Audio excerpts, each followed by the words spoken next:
Good morning, everyone. Welcome back to my channel. My name is Chrissy. If you're new here, welcome. If not, welcome back. It has been a week, actually 2 weeks. If you've been following me for a little bit, watching the last few videos I posted, you know that I haven't been home a lot lately. I'm helping out with something, and I just have not been able to be home. So in between running in for like clothes and running back out again and, you know, working, I just haven't had time to like do a full cleaning video because I do little bits at a time, or my daughter does some things for me while I'm out. I haven't had time to do much lately, but so I just thought that I would start a get to know me series and do like story times about me. If you're interested in this type of thing and you want to know like a little bit more about me, I will film some, you know, sit down talks about my life, where I came from, who I am, what makes up me. So I'm gonna start the first one with the first time I got engaged. So I was happily married for 6 years. Towards the end of that marriage, that's a story for another video. But when I was young, I was probably 18 or 19 when I moved out of my house for the first time, when I left my dad's house. I was a young kid. I was working for a security job. I was a security guard, and I had met this man who I clicked with, and I'm not really sure how we clicked, because we could not be more opposite people. Honestly, we couldn't be more opposite. So, but we clicked and we started dating, hanging out. Everything was going well. And you know, usually people that are working in security, their goal is to be a police officer as their career, and that was my goal too. I wanted to be a police officer in my career, and that's a story for another video why I didn't get there. But yeah, so he wanted to be a police officer, I wanted to be a police officer. We clicked, everything was great. That was a great job. I loved the people that I worked with. So he had applied for a job that was out of state in the police department in that state, and he wound up getting the job. So the fact that we were dating, and he had asked me to come with him, and it wasn't initially that he asked me to come, because I didn't know this at the time, but he was engaged, or getting ready to be engaged, to another woman behind my back. See, he was in the Marine Corps, and he had moved from where he was stationed back to New Jersey where we worked, and his girlfriend was out of state. And the plan was for when he got hired in the state wherever he wound up, that she was going to come and he was going to propose to her, because he had a ring, which I didn't find out about until later, and she was going to be the one and go with him. But it wound up being that we met, we were dating, he asked me to move in with him after, like, he had gotten hired, found a place to live. I had, you know, gone a couple times down there to help him move and get settled, and then he asked me to move in. So I didn't know if I was gonna do this or not. I was, you know, like I said, 18 years old. It's a big step to move not only out of state, but to leave my house and get a job to support paying bills and rent and all that stuff. It was big, but I was ready for it. I don't know if I was just ready to get out of my house, or if I truly loved this guy. I don't think I truly loved him. I don't, but I wound up going. So I moved out. Excuse me, I have really bad allergies, and it's raining right now, so everything's getting mushed up outside. But anyway, I left my house. I wound up moving in with him. And it was great at first. It was really good. Like, we wound up moving into an apartment complex where a lot of the people from his job, he worked for a police department, lived. So they basically, there was a lot of his coworkers in this apartment complex, because they gave us, or them, special rates for rent, and it was super cheap. I think, oh my God, for a 2-bedroom apartment, we were paying probably, I think it was like $5.50 a month, something like that. It was so cheap. But that was in the year 2000. No, it was 1997. Yeah, because I graduated high school in 95. So yeah, it was in 1997, 2-bedroom apartment, 2 bathrooms, a kitchen, a dining room, a living room, and the apartment complex had a 24-hour gym and a pool. And it was $550 a month. You can't beat that. So all the police officers that were working for his project, there was a few of them that lived there. So it became like a little family of ours. We all had support. We all looked out for each other. It was good. It was really good at first. We had parties and lots of parties. Like, we had blast parties. Like, we really did, because that was like, you know, your party age. I was like 18, 19 years old, and I don't remember how old he was. I think he was like 5 or 6 years older than me. Whatever. What a mistake. Oh my God. But anyway, so he went through the academy, all was well. His brother wound up getting hired as well, so he moved in with us temporarily until he found his own place and brought his girlfriend down. We had gotten a dog, because I'm like, you know, between going to work and him being always at work, I was lonely. I had no friends yet. I was trying to make friends, so I needed a dog. Wound up getting a dog. He was allergic to the dog. I had to get rid of it. I was so devastated. I'm like, I'm alone. I don't have anybody. I don't have anything. Like, I needed a friend, you know? But anyway, so he finished the police academy, and then he was thick into the job. So part of his job, not only like doing like the actual, you know, shift work of his job, there was plenty of opportunity for overtime. And part of the overtime was like doing details at bars in the city, and you know, games. And I think the Orioles games, the Baltimore Orioles, Baltimore Ravens, I think it was. Yeah. So I'm not into sports, as you can tell. So he would be detailed at the stadium and, you know, stuff like that. So he was out a lot. He worked a lot. But while I lived in Maryland, I worked 3 to 11, and I wound up getting promoted to supervisor. So I was in charge of the shift. So I was there from 3 to 11. Sometimes I did overnights as well if the night supervisor called out. So I was working as well. And then I applied to nursing school, and I got into nursing school. So I would be going to school from, you know, whatever time I had to be there. I think it started at 7. So like 7 to maybe 12, 2, I don't know. And then I had to come home, get dressed for work, and then go to work. So I had a pretty full day myself. So between the two of us, we tried to time our days off together so that we could do stuff together.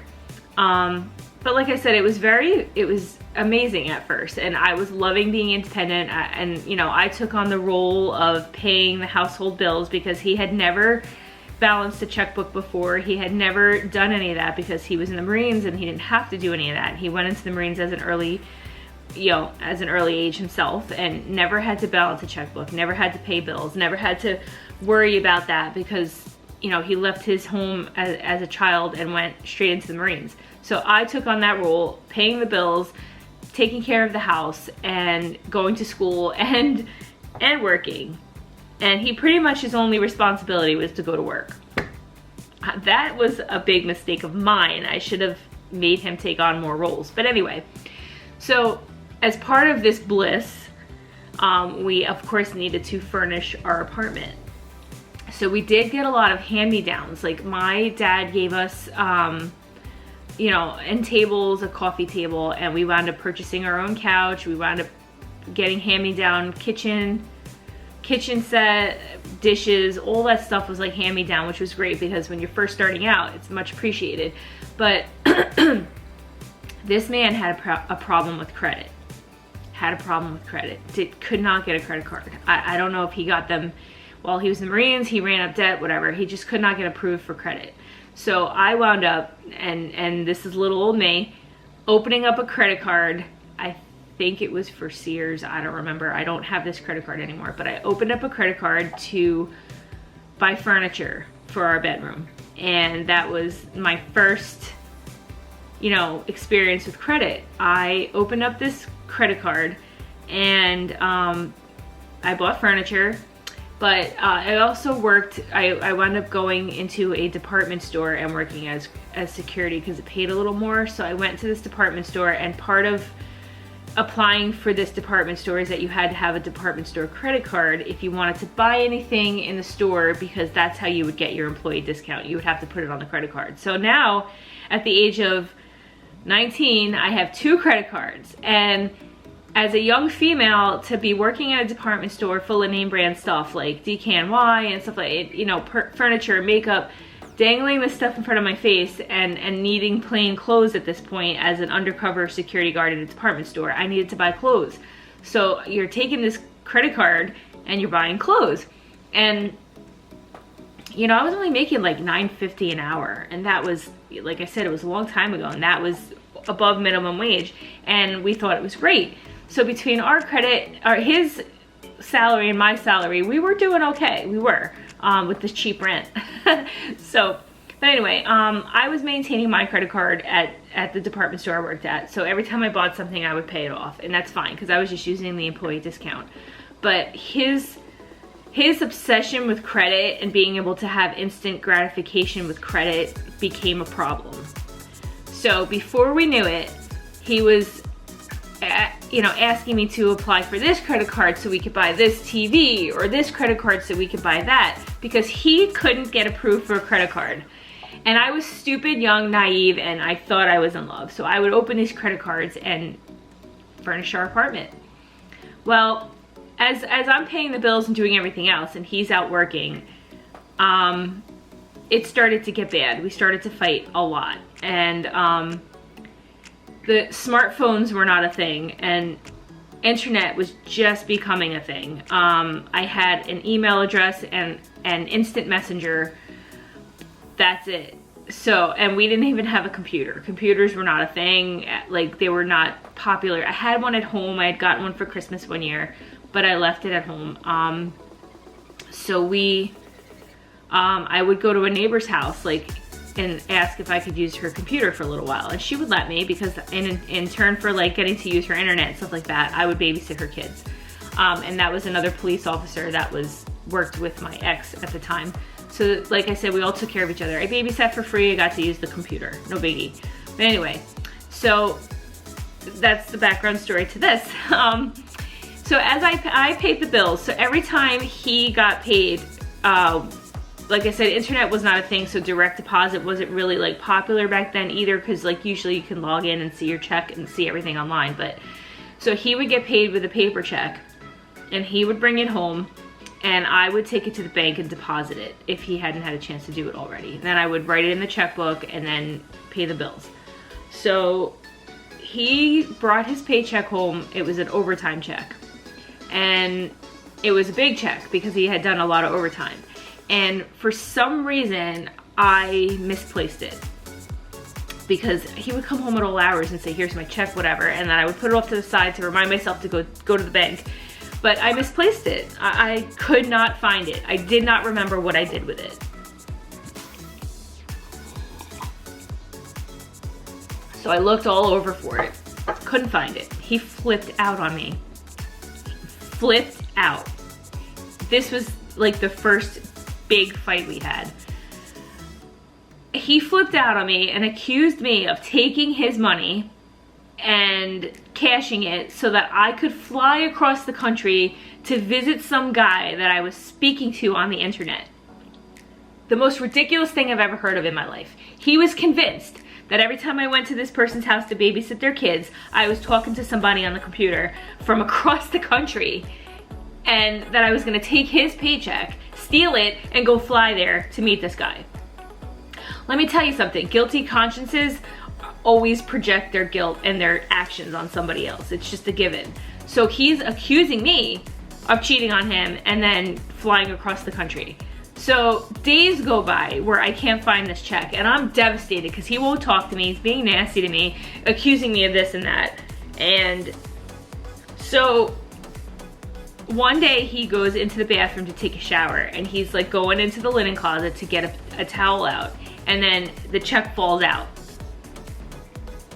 God knows how it got in there, I have no idea, but he takes the towel out and his paycheck falls out. I must have been folding laundry when he gave me the check, and it fell into the laundry basket, and I just picked up a whole bunch of towels and put them into the closet.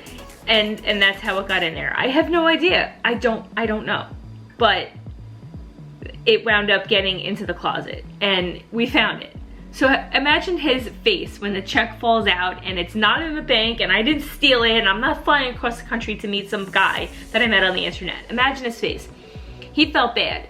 He basically like tried to apologize to me, and at this point I'm already kind of like just about checked out. I'm like over it, I'm done. He's been treating me like crap for the entire week, and I'm just like, why am I here? Why am I staying here? Why am I here? And you know, he broke down, started crying. I'm sorry, I'm sorry, I'm sorry. Like, and I forgave him, I guess. I don't know why I forgave him, but I did. And so we took the check, we went to deposit it, we went out to dinner, whatever, and it was all the past. So moving on, he wants to, we start talking about getting married. So one time we're in the mall and we're looking at, we go into a couple stores and he's like asking me to pick out like, or show him what type of rings that I like because he wants to propose to me. So, okay, I picked out a ring. It was very simple, very simple. I don't even have it anymore. I don't have it anymore. But I pick out a ring, I show him what I like, and he winds up purchasing it. Okay, so he purchases it, and he has the ring. I don't know when he's gonna propose or how he's gonna propose, but he has it. I know he has it. And then, going back to rings, remember how I told you how he had a ring for this other girl that was in another state? Well, I wound up finding this ring in one of his bags as I'm cleaning the house, and I was like, what is this? And he's like, oh, you know, like, blah, blah, blah. I was devastated. I'm like, really? So that's how I knew like she still existed. This was meant for her. I was just here as a replacement. Like, I was the backup girl, or I was the rebound girl, or whatever it is. So you know, he had to end it with her, which I don't know why I stayed so long. I don't. This was such a tangled weave. I really don't. But he wound up ending it with her. Okay, so that was done. So he has the ring, and like I said, I'm not sure when I'm gonna get it.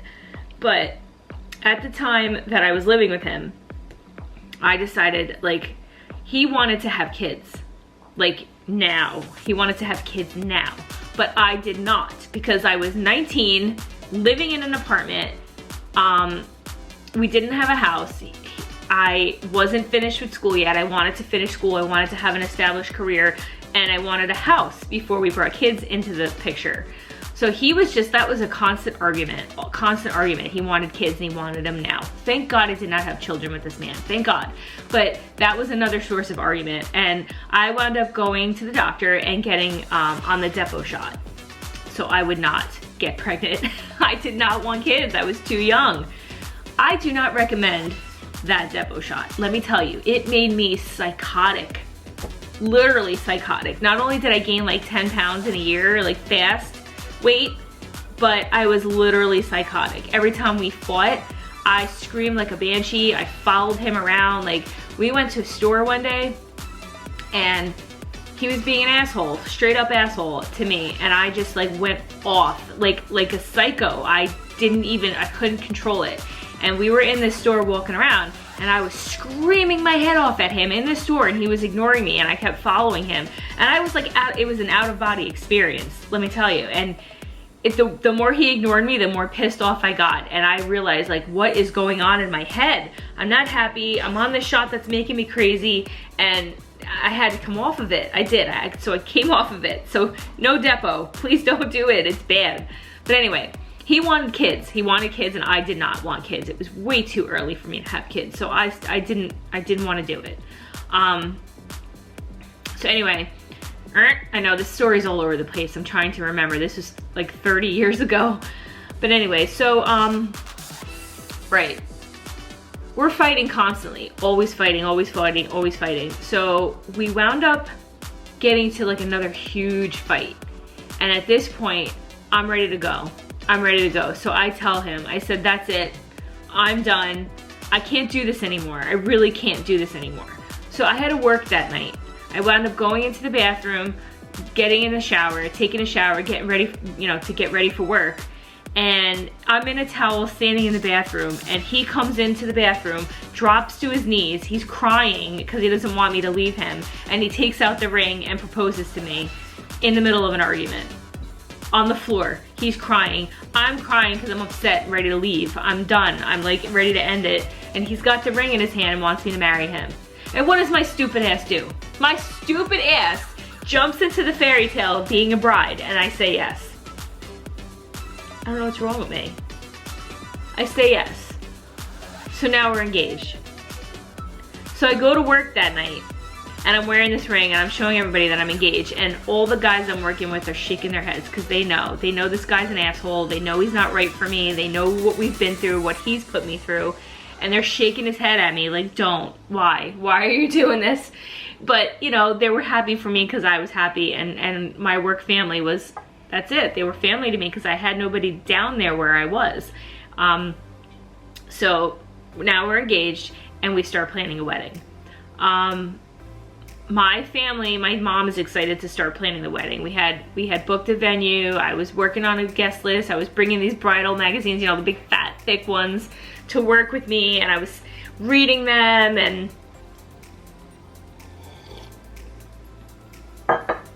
my ex-fiance was obsessed with Halloween horror and all that like horror stuff.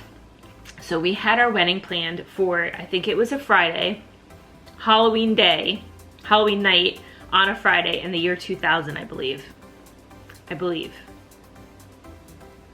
I think. I don't know. But it was planned for Halloween. We made a year that was planned on Halloween night. So that was supposed to be our wedding anniversary.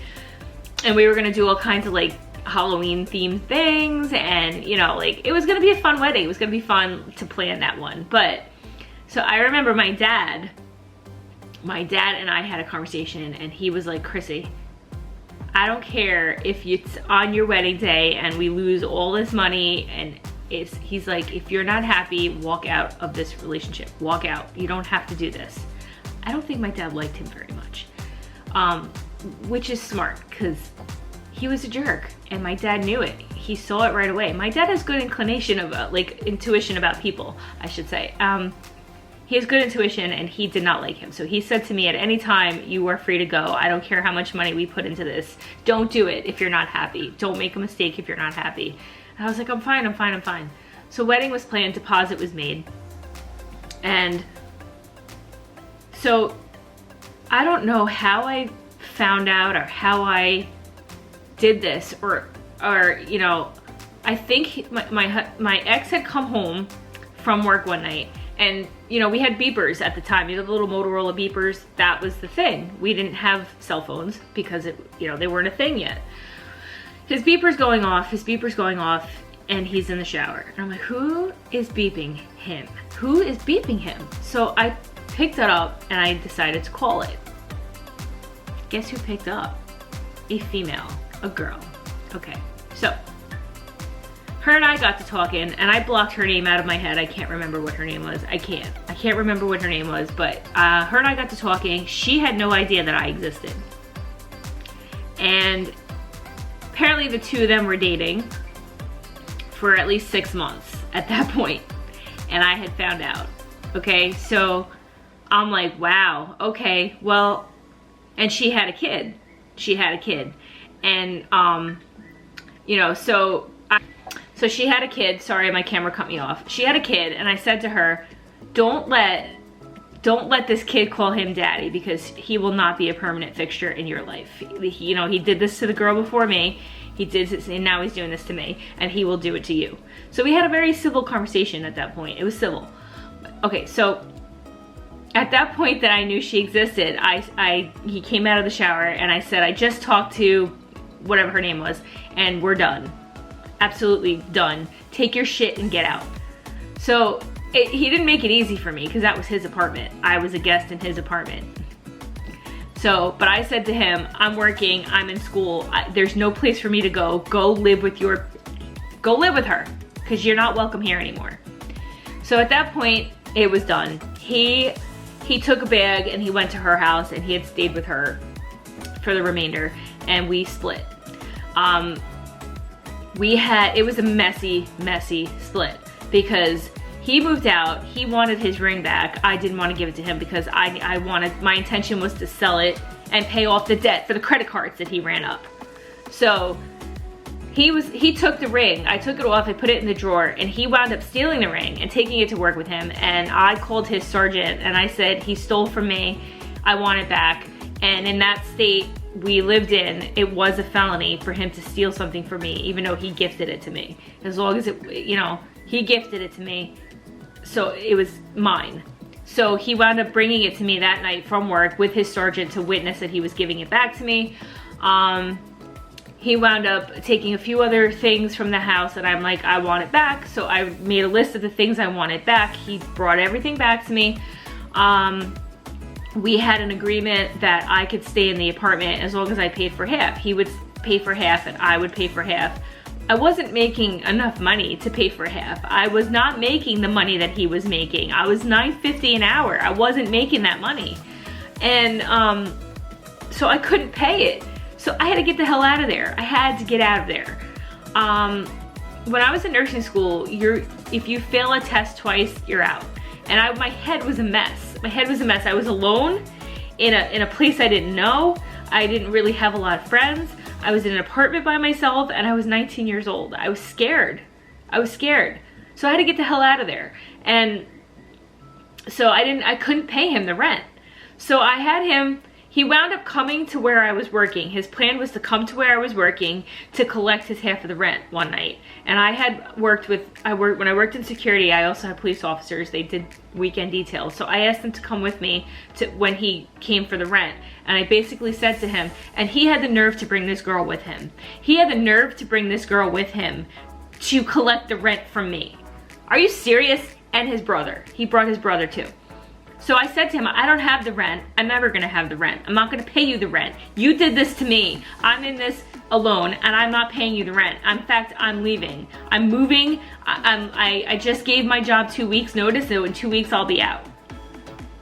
He was so pissed and he had to be escorted out by the police officers that I worked with because he was going off on me. And I was like, I'm not paying you this rent. I'm not doing it. So he left and that was it. That was, you know, the start of me leaving. I was devastated. So I wound up asking my best friend at the time, one of my best friends, and my cousin came to help me move. And I was very immature. Don't judge me for this part. I was very immature back then and I was hurt. So we wound up destroying the apartment. We destroyed it, wrecked it. When I'm talking wrecked, like we tore up the carpet, we put holes in the walls, my cousin peed all over the carpet. I took all the dishes in the thing and I smashed them and we wrote on the walls. Like we destroyed it. We destroyed it because I was hurt and because I did not want him to get his deposit money back, because that's why. That's why. Hurt me and I hurt you back. But I'm a different person now, I'm more mature. I would never do that today, never. But I was hurt. And I had 2 accomplices, so we made sure he was not getting his deposit back. And I wound up moving back home. And I came home and I was happy. I wound up getting another job here and just thrived being home. So that was the end of that relationship. Fast forward to like last year or the year before, maybe 2 years. Facebook's now a thing, internet's more popular, smartphones, everybody has them. I get a friend request from that guy, the guy I was engaged to. I get a friend request, and so I'm like, let me see what he's doing. I was so pissed and aggravated. It was like a time of the life I wanted to forget, but I accepted it.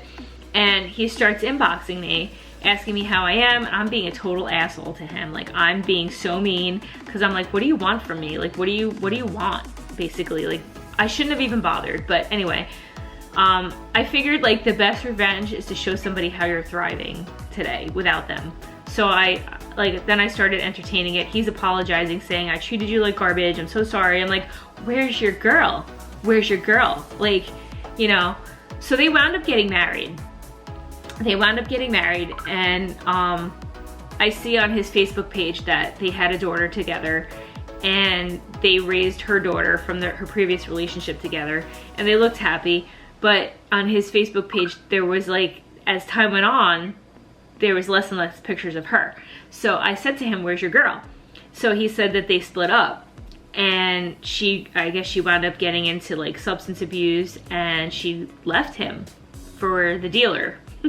And they left him with the 2 kids. So not only is he raising their daughter, he's raising her daughter because she has issues, and leaves him. Karma's a bitch, huh? Karma's a bitch. So, and so I said, how old's your daughter? And then I did the math. This girl was pregnant while we were still together. And then he admitted it. He admitted it. He had gotten her pregnant while we were still together. While we were engaged, he got her pregnant. And I said, are you kidding me? Are you kidding me? I didn't realize how bad it was. Like, he said to me, I'm sorry, but I wanted kids and you didn't want to give me kids. I said, I did want to give you kids, but not right then. I was still a kid myself. I was not ready for kids. And he took it upon himself to go find some little that would give him kids now. And it was this hoochie looking thing. Like, when she came to collect the rent with him, I looked at her like, oh my God, you look like a drowned rat.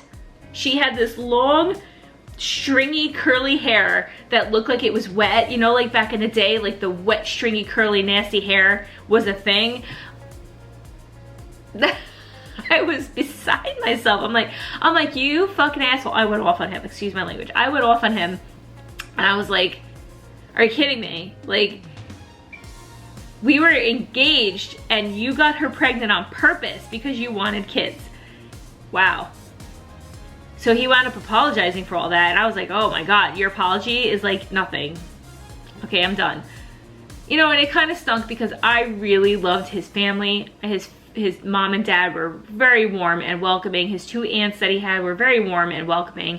And his mom used to make us food every time we came back to New Jersey to visit. She used to send us home with trays of Puerto Rican rice. Oh, her food was so good. And trays of pasteles so we could put them in the freezer.